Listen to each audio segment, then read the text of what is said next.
vim aqui nesse vídeo cumprir uma missão específica que eu senti no meu coração de fazer e eu decidi obedecer e eu escrevi tudo que eu gostaria, né? Tudo que veio ao meu coração e todos os versículos para que eu não me perdesse e também não falasse muito, né? Porque às vezes nós acabamos perdendo a medida e vem um monte de coisa na nossa cabeça. Então eu escrevi o que eu gostaria de falar e eu vou abordar alguns versículos bíblicos, mas em primeiro lugar eu gostaria de pedir perdão com toda a sinceridade do meu coração, perdão para você como cristã, perdão em nome de toda a igreja, de qualquer parte deste planeta, perdão em nome da Igreja de Cristo. Se você foi ferido, se você um dia foi machucado por essa igreja ou por qualquer igreja que se dizia ser Igreja de Cristo. Perdão. Bem, nos últimos dias tenho visto muita repercussão a respeito de mais um líder religioso que parece propor ofertas abusivas aos fiéis. Promete cura. Isto é cruel com as pessoas mais humildes e sem conhecimento. Isso é muito cruel. O que a Bíblia fala sobre os falsos profetas? Então, nós vamos ler em Mateus, capítulo 24. Mateus é o primeiro livro do Novo Testamento. Mateus, capítulo 24, versículos 5 e versículo 24. Vamos lá. Mateus, capítulo 24. Cuidado que ninguém os engane, Jesus respondeu. Pois muitos virão em meu nome dizendo, eu sou o Cristo, e enganarão a muitos. Agora o versículo 24. Pois aparecerão falsos cristos e falsos profetas que realizarão grandes sinais e maravilhas para, se possível, enganar até os eleitos. Mateus 7, versículo 15 diz assim. Peçam e lhes será dado, busquem e encontrarão, batam e a porta será aberta, pois todo aquele que recebe... Tem alguma coisa errada. Mateus 7,15. Mateus 7,15 diz assim. Cuidado com os falsos profetas. Eles vêm a vocês vestidos de peles de ovelhas, mas por dentro são lobos devoradores. Vocês os reconhecerão pelos seus frutos. Existem pessoas que são enganadas, porém existem pessoas que se submetem a esse tipo de falsos profetas por conveniência, com interesses egoístas e avarentos. Mas qual é o nosso papel como igreja? Como a igreja deve ser? Como a igreja deve se comportar? Em 2 Timóteo, capítulo 2, versículo 15 diz, procure apresentar-se a Deus aprovado como obreiro que não tem do que se envergonhar e que maneja corretamente a palavra da verdade. No mesmo capítulo, versículo 22 ao 26 diz, fuja dos desejos malignos da juventude e siga a justiça, a fé, o amor e a paz com aqueles que de coração puro invocam ao Senhor. Evite controvérsias tolas e inúteis, pois você sabe que acabam em brigas. Ao servo do Senhor não convém brigar, mas sim ser amável para com todos, apto para ensinar e paciente. Deve corrigir com mansidão os que se lhe opõem, na esperança de que Deus lhes conceda o arrependimento, levando-os ao conhecimento da verdade, para que assim voltem à sobriedade e escapem da armadilha do diabo que os aprisionou para fazerem a sua vontade. Pare de ficar dando ibope para maldição e falsos homens de Deus. Quando vídeos ou postagens de sua igreja Quantos vídeos e postagens de sua igreja você já compartilhou nesses dias? Quantos vídeos, quantos cultos, quantas palavras você assistiu ou compartilhou com alguns irmãos, ou com pessoas que não conhecem a Deus, ou com pessoas que precisam de uma palavra? Todos precisamos de uma palavra. Quantos versículos você já leu esses dias? Quantas orações você já fez nesses dias? Qual o seu posicionamento como cristão? Você tem participado dos cultos e programações online da sua igreja? Seus pastores e líderes vão ao templo com cadeiras vazias para fazerem uma transmissão. Eles investem tempo, dinheiro, se arriscam muitas vezes, né? E meditam na palavra de Deus, oram, buscam a Deus para oferecer para vocês o que eles têm de melhor, o que Deus está falando. E muitas vezes nós não damos valor. A sua igreja, o seu local, o templo, tudo custa, né? Custa dinheiro também, né?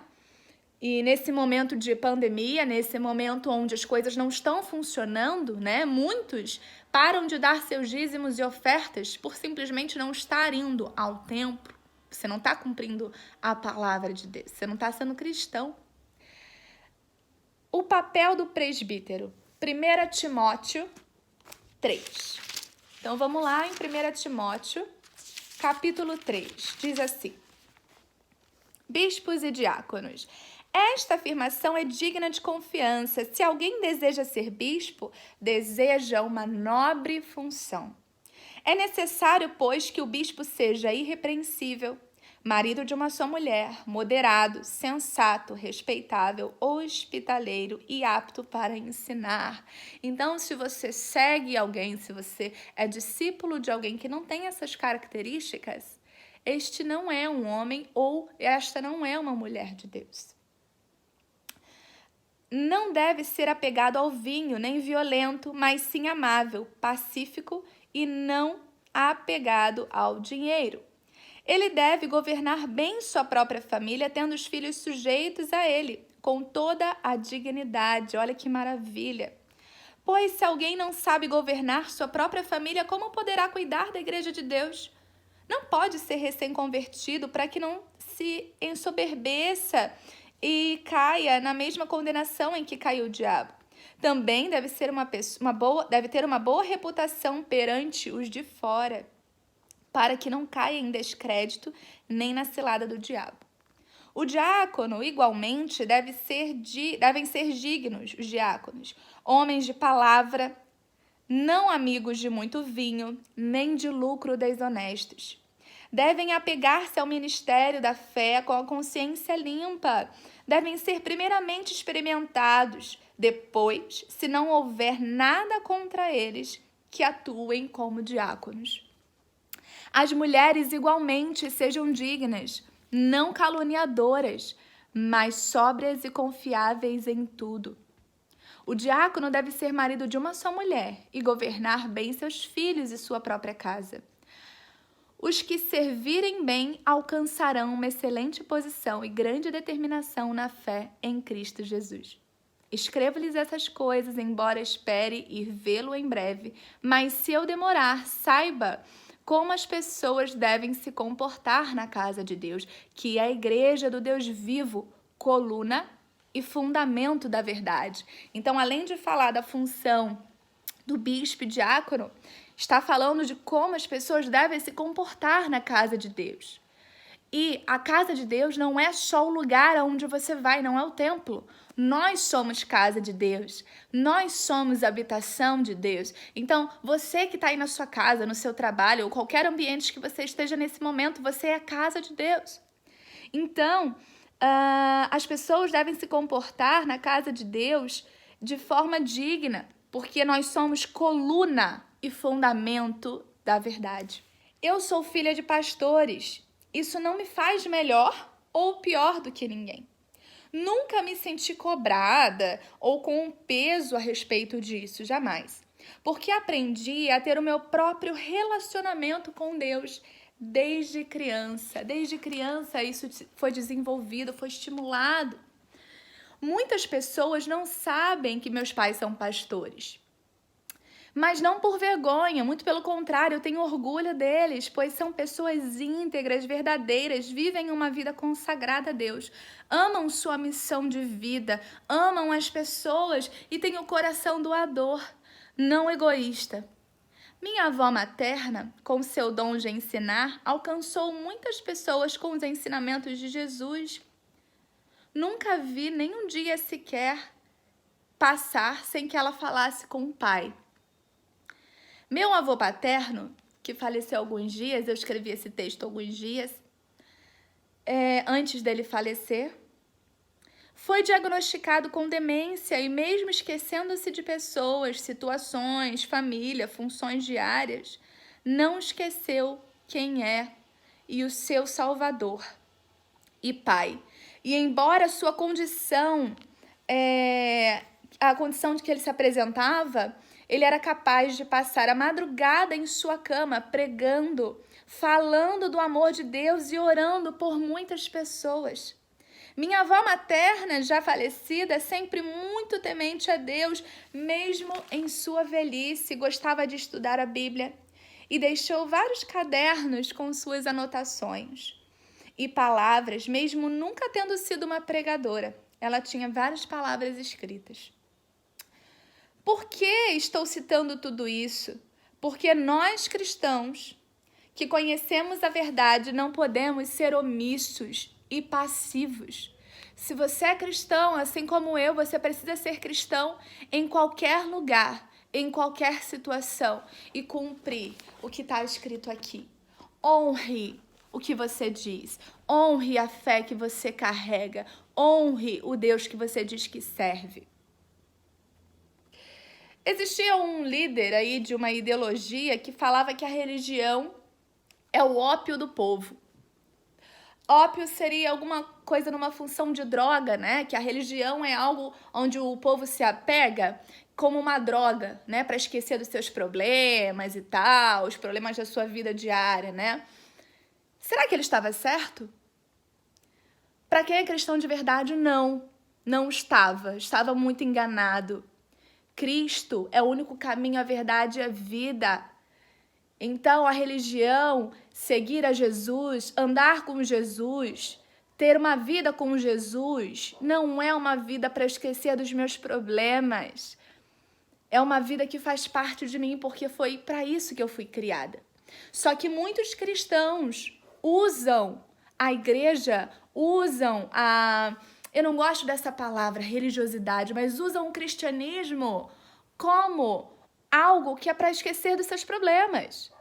E não como parte da sua vida, não como verdade na sua vida, não como prática diária. Seja um cristão verdadeiro.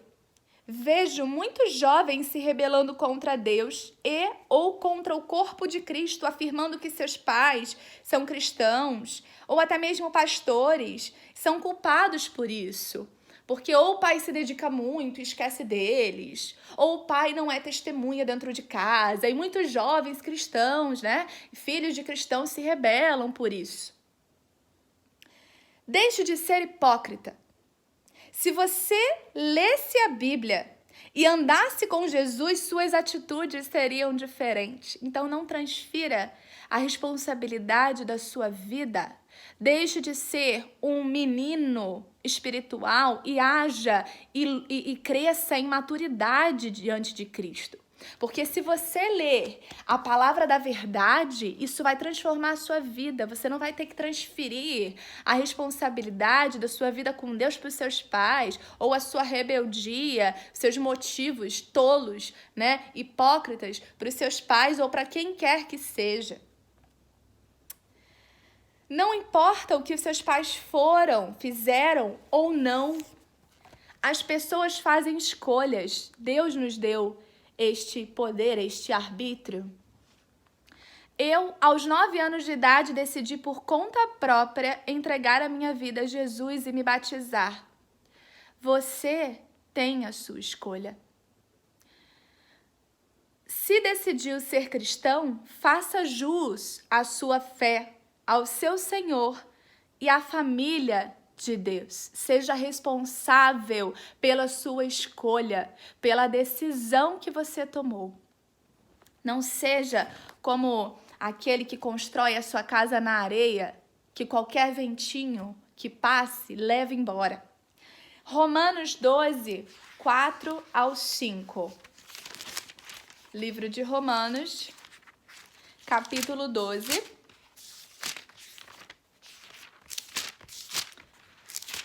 Versículos 4 e 5 dizem assim: assim como cada um de nós tem um corpo com muitos membros e esses membros não exercem todos a mesma função, assim também em Cristo, que somos muitos, formamos um corpo e cada membro está ligado uns aos outros. Então nós somos o corpo de Cristo. Nós estamos ligados uns aos outros. Então, se nós lermos a palavra de Deus, se nós nos alimentarmos da palavra de Deus e vivermos o cristianismo de verdade, nós vamos estar conectados no corpo e não precisando culpar alguém pela nossa rebeldia, culpar alguém pela nossa frustração na igreja, pela nossa frustração no reino de Deus. Deus não tem nada a ver com isso. Tome uma postura de cristão verdadeiro. Muitos cristãos morreram e ainda morrem ou são torturados em várias partes do mundo. Não me venha com desculpas, não seja morno. Tenha maturidade para decidir qual é o lugar que você irá ocupar. Em Apocalipse 3, versículos 15 e 16 diz assim. Apocalipse 3, 15 e 16. Conheço as suas obras, sei que você não é frio nem quente. Melhor seria que você fosse frio ou quente. Assim, porque você é morno, não é frio nem quente, estou a ponto de vomitá-lo da minha boca. É Deus que fala isso. Se posicione, decida quem você é, decida o espaço que você vai ocupar.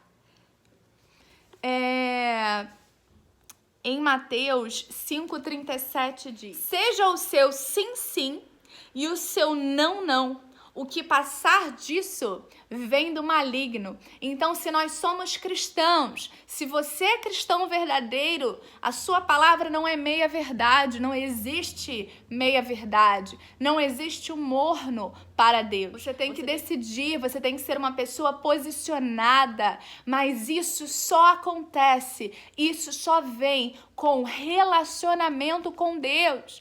Às vezes você pode orar, você pode ser uma pessoa que ora, né? Uma pessoa bastante religiosa, que ora bastante, mas você faça orações vãs. Você não para ouvir a voz de Deus, você não para observar o que Deus está fazendo na sua vida, você não ora para que Deus te revele o que Ele quer, as coisas que Ele tem para você. Você não reflete, não medita na palavra de Deus, você apenas lê como um livro comum de histórias. E não é, isso é palavra de Deus, desde o princípio. Era o verbo, ele existe desde sempre. 2 Timóteo, capítulo 1, versículo 7, diz assim: pois Deus não nos deu espírito de covardia, mas de poder, de amor e de equilíbrio. Amém? Então, Deus não me fez para ser covarde. Mas muitas pessoas acham que não ser covarde, ser uma pessoa corajosa em Deus, uma pessoa muito brava, com raiva. Não é. Isso não é o Espírito de Deus. Ouça. Não fomos feitos o Espírito. Deus não nos deu o espírito de covardia, mas de poder, de amor e de equilíbrio. Amém? Agora, você que foi machucado, eu te peço perdão. Em nome da Igreja de Cristo. Eu te peço perdão se você não é cristão, se você já foi machucado por algum cristão. E eu te peço perdão para você que é cristão ou que está desviado da igreja, do corpo de Cristo, né? Ou está perdido. ou que você não tem mais relacionamento com Deus. Você até pode estar dentro da igreja, mas você não tem um relacionamento com Deus e não consegue estar inserido no corpo de Cristo. E alguém te feriu, alguém te machucou, ou você vê muitos falsos profetas, você vê a igreja de Cristo não honrando o que está escrito na palavra de Deus. Eu peço perdão para você. Eu quero pedir para que a gente leia um último texto, Mateus, capítulo 10, versículos 7 e 10.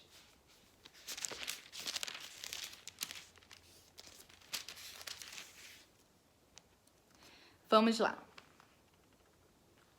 Eu vou ler do 7 ao 10.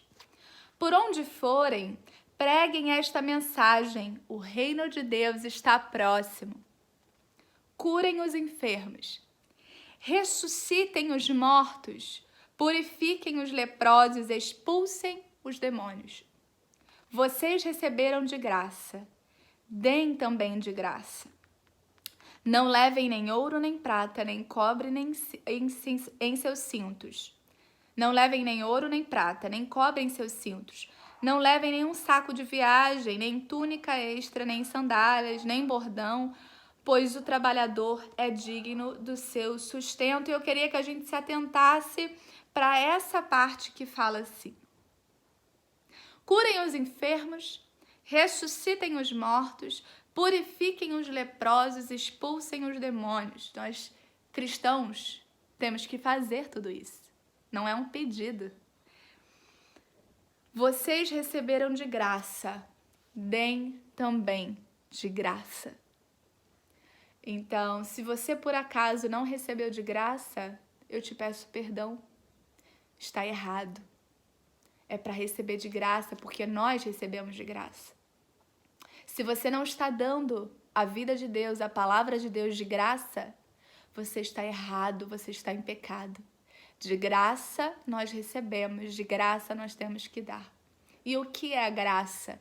Graça é um favor imerecido, é um favor que não se merece. Deus nos deu essa graça, Deus nos deu a presença dele de graça. Então, dê de graça.